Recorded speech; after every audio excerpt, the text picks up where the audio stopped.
ఏదైతే కాళేశ్వరం విషయంలో కేసీఆర్కి నోటీసులు ఇవ్వడం నిరసిస్తూ తెలంగాణ జాగృతి ఆధ్వర్యంలో ఎమ్మెల్సీ కవిత ఆధ్వర్యంలో చాలా పెద్ద ఎత్తున మహాధరణ కార్యక్రమం నిర్వహించడం జరుగుతుంది. ఇదే అంశంపై మనతో మాట్లాడడానికి జాగృతి సీనియర్ నాయకులు ఉన్నారు. అన్న ఏంటి ఎక్కడ కూడా బీఆర్ఎస్ కండువా జెండా లేకుండా చాలా జాగ్రత్తగా జాగృతి ఆధ్వర్యంలో చేస్తున్నారు. ఇదంతా ఇది జాగృతి ఆధ్వర్యంలో జరుగుతున్నటువంటిది.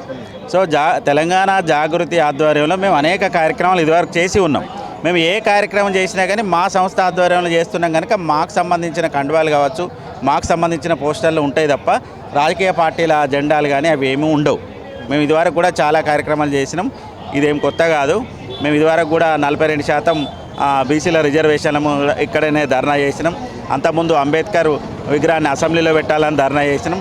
ఆ సందర్భాలలో కూడా మా జాగృతి జెండాలు కండువాలే ఉన్నాయి. మహిళా రిజర్వేషన్ మీద కూడా మేము ఢిల్లీలో కూడా ధర్నా చేసినాం. అక్కడ కూడా ఎక్కడ కూడా టీఆర్ఎస్ కానీ ఇతర పార్టీల జెండాలు మేము పెట్టలేదు. ఎందుకు బీఆర్ఎస్ అంటే వాళ్ళకు ఇన్ఫార్మ్ చేయలేదా? మీరు ఈ పోటీ ప్రోగ్రామ్ సంబంధించి బీఆర్ఎస్ లీడర్లు ఒక్కరు కూడా రాలేదు.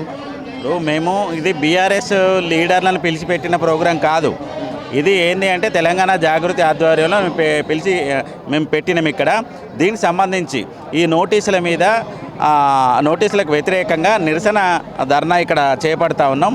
ఇందులో నిపుణులు అంటే నీటి రంగంలో అవగాహన ఉన్నటువంటి వాళ్ళు, ఈ విషయాన్ని వ్యతిరేకిస్తున్నటువంటి ఇతర స్వచ్ఛంద సంస్థలు, ఇతర కుల సంఘాలు అట్లాంటి వాళ్ళని మాత్రమే మేము పిలిచినాం ఈ ధర్నాకి. కాంగ్రెస్ పార్టీ చెప్తుంది 10 ఏళ్లలో ప్రభుత్వంలో ఉన్నప్పుడు గుర్తురాని సామాజిక తెలంగాణ ఇప్పుడు ఎందుకు కవిత గుర్తొస్తుంది. దాదాపు 10 ఏళ్ళప్పుడు కూడా జాగృతి చాలా ఇన్యాక్టివ్గా ఉంది. ఇప్పుడు ఎందుకు మళ్ళీ బీఆర్ఎస్కు సమాంతరంగా జాగృతిని ఏమైనా యాక్టివ్ చేసే ఆలోచనలో ఉందా కవిత? ఇప్పుడు సామాజిక తెలంగాణ అనేది వారు కేవలం 10 ఏళ్ళ నుంచి చెప్తలేదు. అనాదిగా అంటే మనకు తెలంగాణ అప్పుడు 1956 అప్పటి నుంచి ఇప్పటి వరకు తెలంగాణ ప్రాంతంలో చూసుకుంటే సామాజిక ఈక్వాలిటీస్ అనేటివి సరిగా లేవు. ఇంకా కూడా సామాజికంగా బలహీన వర్గాలకు అవకాశాలు రావాలి అనేటువంటి ఉద్దేశంతోనే ఆ రోజు వారు మాట్లాడడం జరిగింది తప్ప వేరే ఉద్దేశం లేదు అందులో. అదే 10 ఏళ్ళు ప్రభుత్వంలో ఉన్నప్పుడు గుర్తురాని సామాజిక తెలంగాణ ఇప్పుడే ఎందుకు అధికారం పోయిన తర్వాత ఎందుకు కవిత గుర్తొచ్చిందని కాంగ్రెస్ కానీ బీజేపీ కానీ ప్రశ్నిస్తుంది. ఏం చెప్తారు మరి దానికి?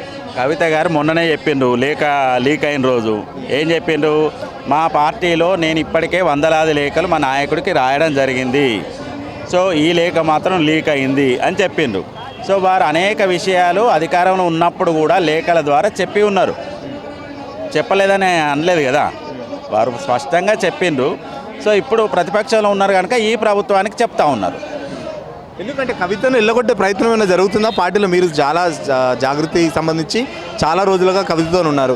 అలాంటి సందర్భం ఏమైనా కనబడుతుందా పార్టీలో? వాళ్ళని ఎల్లగొట్టేంత అది లేదండి.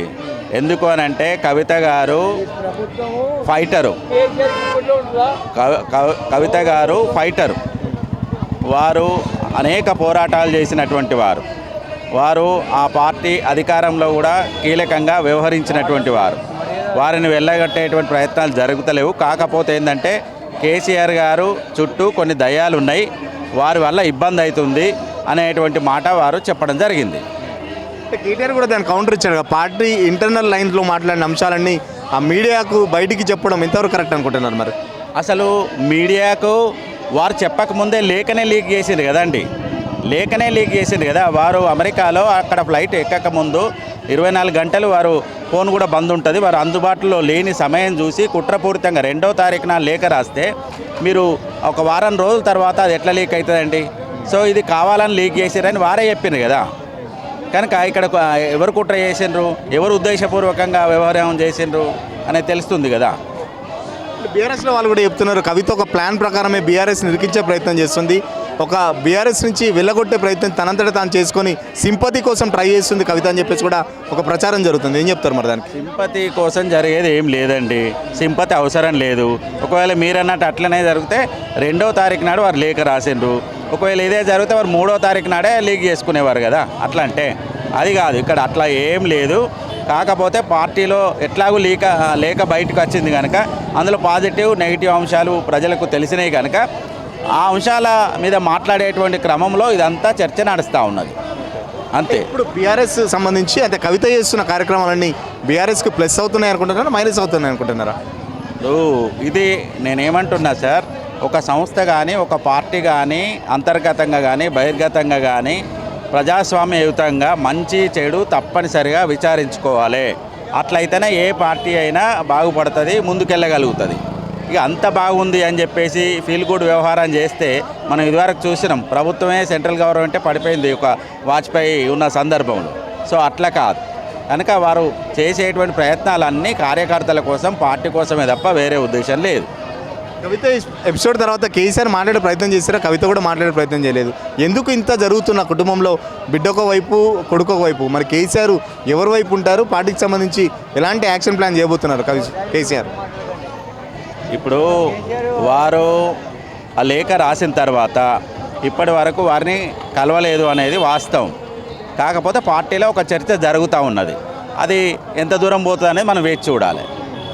జాగృతి నాయకులు కూడా చాలా ప్రెషర్ పెడుతున్నట్టు సమాచారం అవుతుంది. కవితకు సంబంధించి ఒక కొత్త పార్టీ పెట్టాలని చెప్పేసి మీరు అలాంటి ఏమన్నా ఆలోచనలు, ఐడియాలు ఏమైనా ఇస్తున్నారా కవితకి? మేము కవిత గారి నేతృత్వంలో పనిచేస్తూ ఉన్నాం. వారు ఏ నిర్ణయం తీసుకున్నా మేము వారి వెంటనే నడుస్తాం.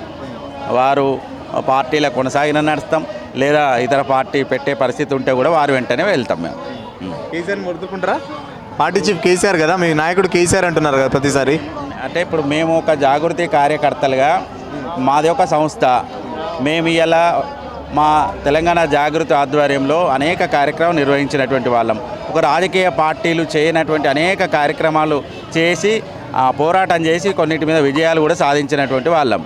కనుక మాకు మా కార్యకర్తల్ని ఒక ఉనికి ఇచ్చినటువంటి మా నాయకురాలు కవిత గారు. కనుక మేము కవిత గారు వెంటనే వెళ్తాం.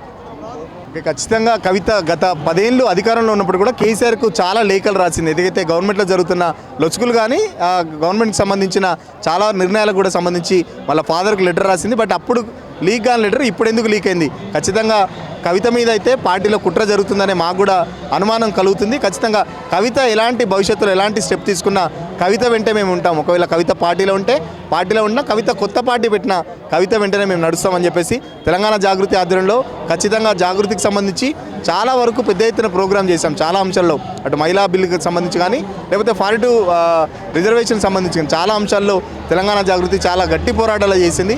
తెలంగాణ ఉద్యమంతో పాటు ఇప్పుడు భవిష్యత్తులో కూడా కవిత ఎలాంటి ఉద్యమాలు పిలుపునిచ్చినా ఖచ్చితంగా జాగృతి అంతా ఒక్కటే నడుస్తుందని చెప్పేసి జాగృతి సీనియర్ నాయకులు చెప్తున్న పరిస్థితి. ఇప్పుడు జర్నలిస్ట్ కిరణ్తో సురేష్ పల్లవి టీవీ, ఇందిరా పార్క్ నుంచి.